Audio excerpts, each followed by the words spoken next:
Media ന്യൂസിലേക്ക് സ്വാഗതം. Kerala dental lab owners അസോസിയേഷന്റെ 9ാമത് വാർഷിക ജനറൽ ബോഡി യോഗം തിരൂരിൽ നടന്നു.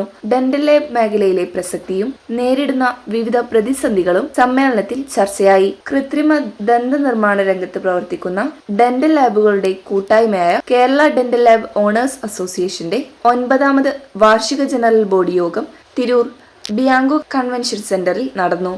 Indian dental association president doctor Eapen Thomas സമ്മേളനം ഉദ്ഘാടനം ചെയ്തു.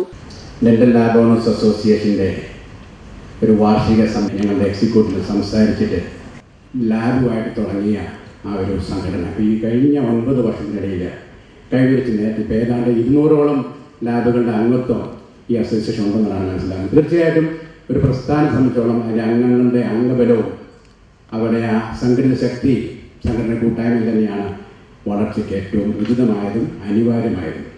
അസോസിയേഷൻ പ്രസിഡന്റ് മൻസൂർ ചെട്ടിപ്പടി അധ്യക്ഷത വഹിച്ചു. സെക്രട്ടറി AR ബിനോയ് സ്വാഗതം പറഞ്ഞു. 10,000-കണക്കിന് ആളുകൾക്ക് നേരിട്ടും പരോക്ഷമായും തൊഴിൽ നൽകുന്ന ഡെന്റൽ ലാബ് മേഖലയിലെ പ്രാധാന്യവും നിലവിലെ വെല്ലുവിളികളും യോഗത്തിൽ ചർച്ചയായി. സർക്കാർ ഡെന്റൽ കോളേജുകളിൽ ഡെന്റൽ മെക്കാനിക് കോഴ്സുകളുടെ സീറ്റ് വർദ്ധിപ്പിക്കുക, K-സ്മാർട്ടിൽ ഡെന്റൽ ലാബുകളെ പ്രത്യേക വിഭാഗമായി രേഖപ്പെടുത്തുക, ഡ്രഗ് ലൈസൻസ് പരിധിയിൽ നിന്ന് ഡെന്റൽ ലാബുകളെ ഒഴിവാക്കുക തുടങ്ങിയ ആവശ്യങ്ങൾ സമ്മേളനത്തിൽ മുന്നോട്ട് വെച്ചു. NCVT, BSS ഡെന്റൽ ടെക്നിക്കൽ കോഴ്സുകൾക്ക് ഡെന്റൽ കൗൺസിൽ അംഗീകാരം നൽകണമെന്നും ആവശ്യപ്പെട്ടു. MLA കുറുക്കോളി മൊയ്തീൻ മുഖ്യാതിഥിയായി പങ്കെടുത്തു. നിങ്ങളുടെ ഈ 9ാമത് സമ്മേളനം ഞങ്ങളുടെ തിരൂരിൽ വെച്ച് നടത്താൻ തീരുമാനിച്ചതിലുള്ള സന്തോഷം ഞാൻ രേഖപ്പെടുത്താൻ ഈ സന്ദർഭം ഞാൻ ഉപയോഗപ്പെടുത്തുക.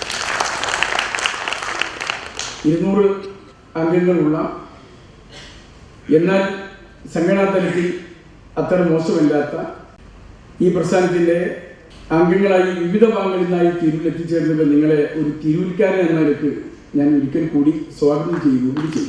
Kerala dental council president Santhosh Thomas, ലോകോത്തര ബ്രാൻഡായ ഡെൻകെയർ ഉടമ ജോൺ കുര്യാക്കോസും സംസാരിച്ചു. ചടങ്ങിനോടനുബന്ധിച്ച് ഡെന്റൽ ലാബ് മേഖലയിലെ ആധുനിക മെഷീനറികളുടെ പ്രദർശനവും ഒരുക്കി. പുതിയ ഭാരവാഹികളായി CT ഹംസയെ സ്റ്റേറ്റ് പ്രസിഡന്റായും, PC രഞ്ജിത്തിനെ സെക്രട്ടറിയായും, സാബോ ഫ്രാൻസിസിനെ ട്രഷററായും, KS സതീഷിനെ വൈസ് പ്രസിഡന്റായും, SS രഞ്ജിത്തിനെ ജോയിന്റ് സെക്രട്ടറിയായും തെരഞ്ഞെടുത്തു. Media news Tirur.